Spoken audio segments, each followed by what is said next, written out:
Tony, how's it feel to have Hall of Fame after your name and getting ready for induction tomorrow? I don't know yet. No, you know something? I still feeling the same. Tell you the truth, I don't know. I don't know how to feel. I like to be a Hall of Fame. I only know one thing. The people change my name. They used to call me Tony O or number 6 or so and so. Now they call me Hall of Fame. I think it's good. Who knows? We'll take questions for Tony. Again, raise your hand and wait for the mics to come to you. Larkin over here. Hey, Tony. Jackson Kurtz, KMBC TV. Tell me, what does it mean to you to be inducted into the Hall of Fame with Buck O'Neil and Minnie Manuso, and did you ever meet them? I met Buck O'Neil many times in Kansas City. Every year he used to have a golf tournament. Very nice gentleman. He's a very funny, very nice. And Minnie Manuso, I remember when I was a little kid in Cuba working the farm to listen to the radio when he played for the Cuban team and the Winter League. I mean, Manuso is the big name for the Spanish ball players, especially for Cuba. He was like Jackie Robinson here in America. Plus, he was a very nice person, great human being. Jesus, down front. Here you go. Tony, felicidades, first of all. David Ortiz was talking about the lessons and the sacrifices that from talking to Luis Diant, of all the things players of your generation endured as far as being an African-American, black player, and what African-American players endured early in their careers. And when you think of Minnie Manuso to David Ortiz and all the sacrifices you all made so that David Ortiz can mention you today, do you think back to all those sacrifices?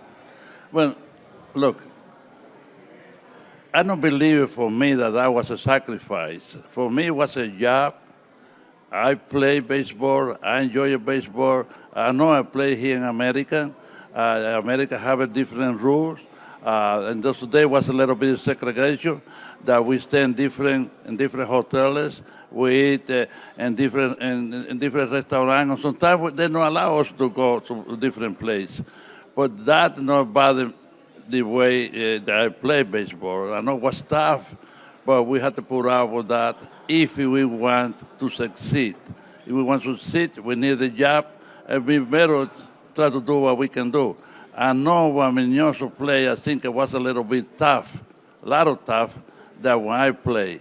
And when I play, I remember a little bit what Jackie Robinson went through, because in 1961, 62, 63, 64, 65, 66, we used to go to Florida and play in the spring training, and we not be able to stay in the same hotel or in the same restaurant.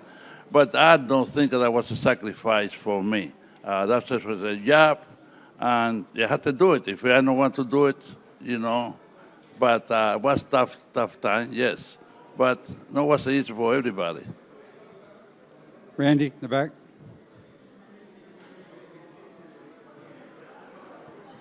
Tony, Randy Shaver, congratulations.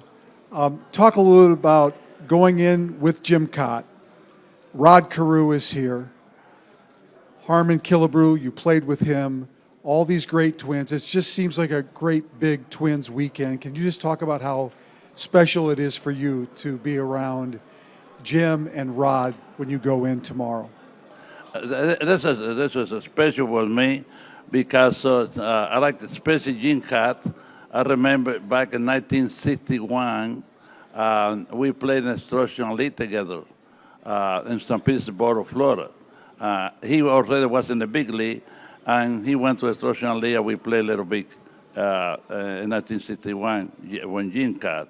And Rod Carew, he was my roommate for 10 years. We have a great times. And I tell everybody I was his babysitter when he first came out to the big league, because he was a very young man. He already was in the big league for a few years. But you know, I've been with Minnesota Twins for 61 years. Yeah, I have some great ball players too. You know, not my teammate, but players that I was able to coach, like a Kirby Puckett. Kirby Puckett was a special guy. But I like to go to tomorrow and to Hall of Fame with Jim Kaat. That is special. On the corner there, looking. Hi, Tony. Tom Henninger, Baseball Digest. You know, you think back 60 years ago, you're new to the country, you're still finding your way, learning the language, and I think you're always a confident hitter, but did you ever envision this is where it would all end? No, exactly. I think I like when I play the games, I give 100%. I never expected I come to America to play baseball. My goal was to play baseball in Cuba sometime in the Winter Baseball League, on one of those things in Havana. But because I grew up in the country, I don't have any goal to come to America to play. After one guy, scout of the Minnesota Twins, may offer me the opportunity to come to America. Yeah, after I play these games, I play with a lot of great ball players. I see a lot of my teammates and a lot of the players that I play on different ball clubs. They went to the Hall of Fame. I say, you know, I maybe have a chance to get into the Hall of Fame. But I don't know to be in the Hall of Fame. Yeah, I still think about how how important it is to be in the Hall of Fame. Because I play for Minnesota. I've been for Minnesota for 61 years. Many great things happened to me in Minnesota. I like it. They built a beautiful statue for me in front of the stadium. I never dreamed of something like that to happen to me. Every time I go by the stadium, I laugh about because I say, hey, man, they did a good job. It's beautiful. And who believe it, the guy from the farm in Cuba go have a statue in front of the stadium here in America. It was unbelievable. And now to be in the Hall of Fame, what to say? I could be next to a lot of great ball players, but more important for me, it's a lot of fans, a lot of people right now, they see me and they see me different. They go out the way and they say, Tony, I've been waiting for that for a long time. That was more important for me.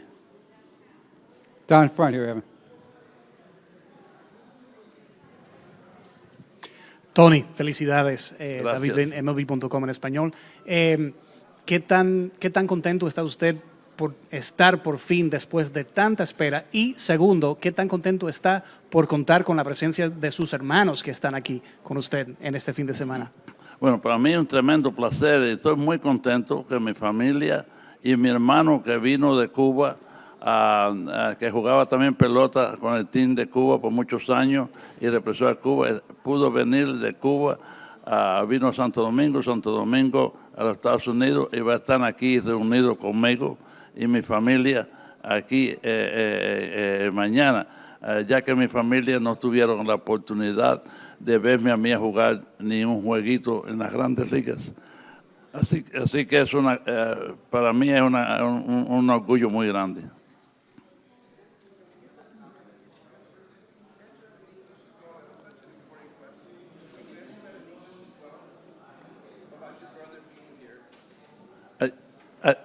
I can understand what you... Okay, you give the same answer in English. Como dice, está muy bajito, no te oigo. Que conteste en inglés porque acaba de contestar en español. Ah, no, okay. No, for me it's a pleasure that my brother have the opportunity to come from Cuba and be here in the United States and be here in the tomorrow for me to be inducted in the Hall of Fame. You know, they never have a chance to see me play here in the United States. I think it's a pleasure for me that he have that the big opportunity. Looking here in the white.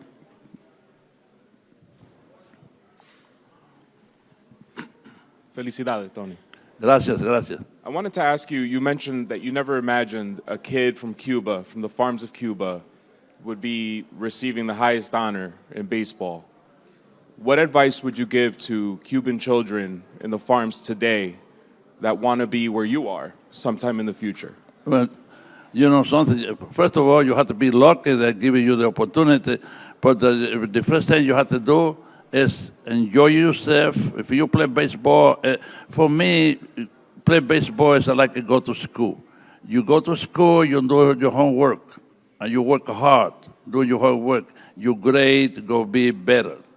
If you play baseball and you be smart and practice, and do it the right way, you have a chance to improve and hustle. Every time if you want to get a chance for the scouts to see you or sign you, or somebody else, can be your friends, it can be your teacher, it can be your father, call the scouts, hey, go see my son, or go see this kid. Because for me, I was lucky. A ball player told to another ball players and tell these guys, hey, I saw these guys play in the country that is a good ball player. He look like a good ball player. And he invited me to play for his team in the city. I played 2 games, 2 Sundays play for them. After he saw me play 2 games, he decided to offer me a contract. See, I was lucky. But you have to hustle, and he give it 100%, you know, all the time. And 2 things, if you play professional, and anything you do, remember, for me, God, my family, and my job was number 1. Pleasure coming later.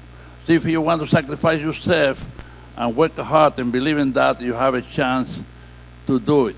Because if you play professional and you're not being in line, you're not going to be around too long. Because people sometimes try to think that hey, I can do anything, they are one, nobody no find out. But as a professional, they know everything you do before you sign professional. I think you better, you know, give 100%, know who you hang around, and take care of yourself. Got time for one more in the maroon on the end there, Evan.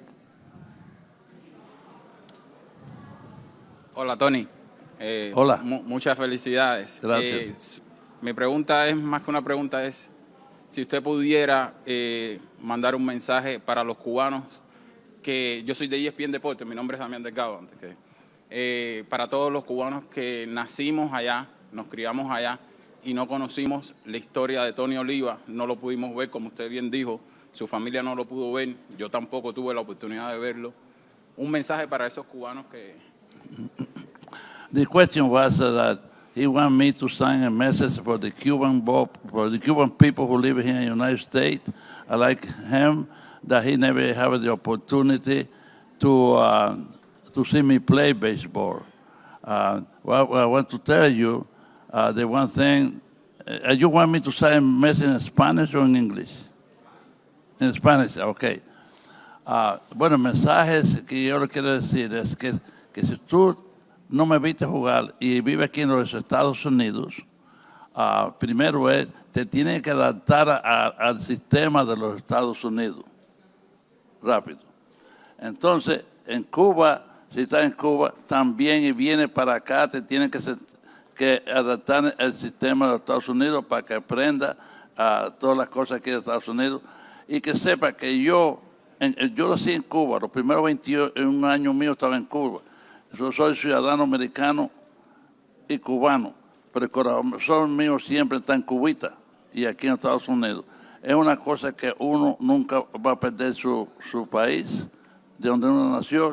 Y yo tú sabes, le doy muchas gracias a todos los cubanos que están aquí en Estados Unidos, que muchos me soportan todo el tiempo, tú sabes, todo el tiempo que estoy aquí, ellos siempre tratan de ayudarme y darme, tú sabes, valentía para salir adelante. Yo les doy muchos saludos y les mando muchos recuerdos y con el favor de Dios, este triunfo mío no es mío, es para todos ustedes, para todos nosotros juntos. Tú sabes, para Cuba, para los que están en Cuba y los que están aquí en Estados Unidos también. Gracias.